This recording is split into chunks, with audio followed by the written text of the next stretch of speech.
Hello everybody, it's Peter with an I, S-T-A-W-A-R-T. And welcome to segment 41 of... I don't know, the Dark Tower, I guess? Situation.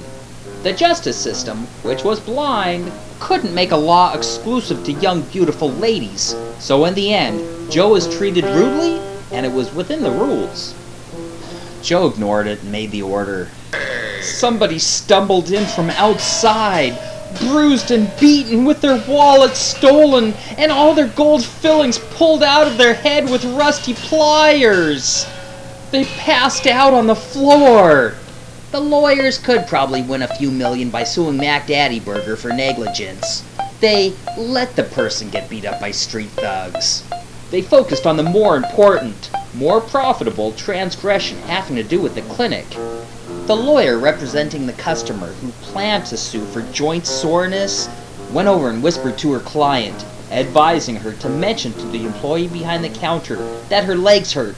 So in court, they could say that their client complained repeatedly about their injury, but their humble pleas for help were mercilessly ignored by the minions of the rich, powerful consortium.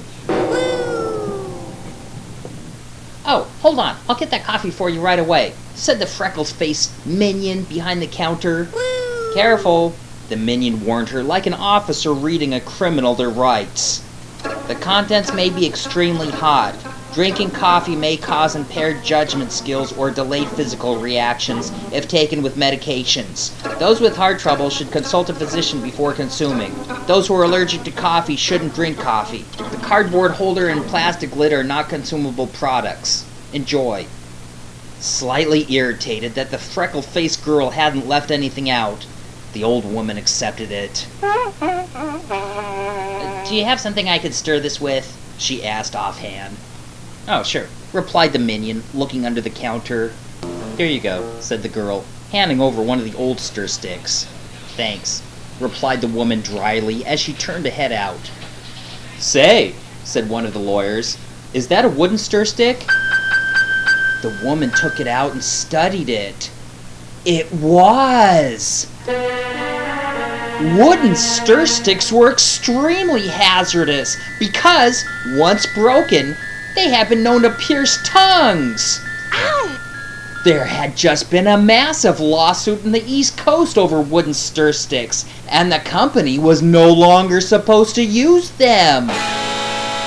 As she broke it and brought it up to her mouth, one of the managers, in a desperate attempt to avoid a suit, stepped up on the counter and jumped through the air. He wrestled with the old woman, holding her hand back, preventing her from jabbing the stick through her tongue. The lawyers clawed at his eyes and pulled at his lips, trying to free the old woman so she could injure herself. A bunch of hoodlums burst in with torches and started to burn the place in protest of the price of tuna. One of them threw gasoline everywhere, and the heat of the explosion was intense. The manager had caught his arms on fire, but was still trying to keep the old woman from committing hara-kiri. As the struggle raged on, Joe grabbed his bag of food and stepped out through the side door. Little did he know, they forgot to add an order of fries.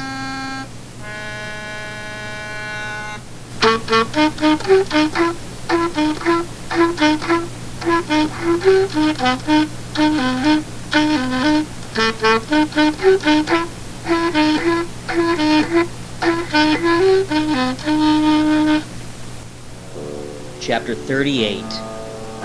The house on the horn appeared as though it was a black cutout against the marble soup of evening clouds.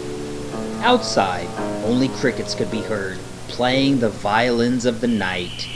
The sound echoed against the old brick walls, which still had bits and pieces of ivy attached to it, evidence of Frank's hard work. The living room was the center for schemes and plotting and strategy making. Frank shot a Cheerio out of his nose. It missed the cup and bounced off the table.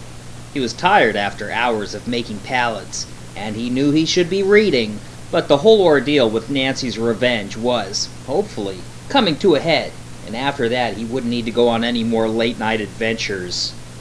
They had come up with a few plans thus far, all of which were clever, but none that would truly crush the dentist. "Okay, Nancy," he said, positioning another Cheerio in his nose. "When he falls asleep in the dentist chair, you can build a wooden frame overhead, and then wake him up with a pressurized air horn. He'll sit up quickly, crack his head, and then get knocked out." "And then what?" asked Joe. Frank launched another Cheerio. "Wait for a few hours and repeat the process." "It would be nice if we could sprinkle sugar all over the floor, so when he wakes up, the ground will be swarming with little biting ants," suggested Joe. Frank finally got a Cheerio in the cup and looked around to see if Nancy and Joe saw his little victory. Joe gave a nod of appreciation as he listened to Nancy. "But the building doesn't have ants," she said, "and he never sleeps in his office." Hiding in the back of his car at night would have been good, and when he stepped in, they could shriek and scare him. But they knew that such a plan would give away their identities. And for this reason, hiding in the hood of his sweatshirt and waiting till he put it on to shriek in his ear was out too. In fact, the reason they were venturing back to the brownstone that night was to cover their tracks from their last visit and protect their identities. Chapter 39. Under the cover of night, the old car, potty-mouthed and fixed up, rumbled to a stop under the eaves of some trees in a little alcove up the hill from the clinic. They parked there so they wouldn't be seen, allowing them to skulk like ninjas undetected. It didn't help when the car backfired before it came to a rest. They were like ninjas wearing yellow sandwich boards, ringing Salvation Army bells. They hoped that anyone who heard the blast would pass it off as coming from the highway trestle that loomed over the forested jungle of the swampy depression, the birthplace of many strange stories told throughout the neighboring clinic. They stepped out of the old red car, which sort of looked like Christine, and made the effort to close the doors quietly, without slamming them, even though the backfire pretty much blew any hopes they had to conceal their presence.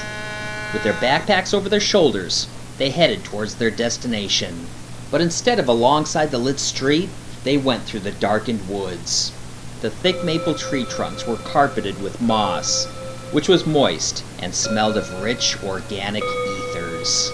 Years ago, that section of forest under the trestle was under investigation because of a terrible smell, and the city engineers wondered if there was some sort of sewer or gas line that broke in the vicinity. There were no pipes running through there, and it didn't smell like sewer or anything else they had ever smelled before. An old man talked to the inspectors and told them that it smelled like someone was making soap. Back in the olden days, way before the trestle was there, they used that area to make their own soap. Nobody went near there because of the near toxic stench it would produce. It was an almost brutal stench that would ride on your back as you stumbled away. Of course, the better part of a century had passed, and the smell would have long since dissipated, or so it would seem. The city engineers never found what caused it, and since the odor was no longer in the air, they assumed it was gone. It wasn't. It had merely found a body.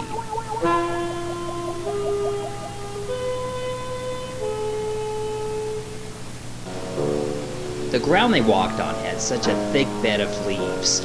Each footstep sunk through the dried top crust into the slimy compost.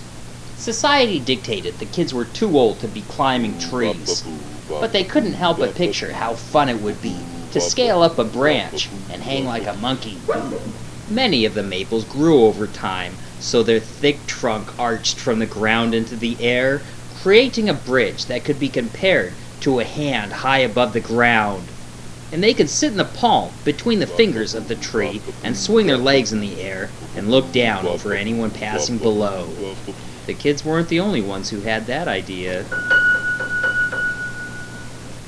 Their thoughts were focused on the mission that laid ahead of them at the hospital on the hill, the brownstone, but they couldn't help but take an account of how creepy their surroundings were. Olive green Spanish moss,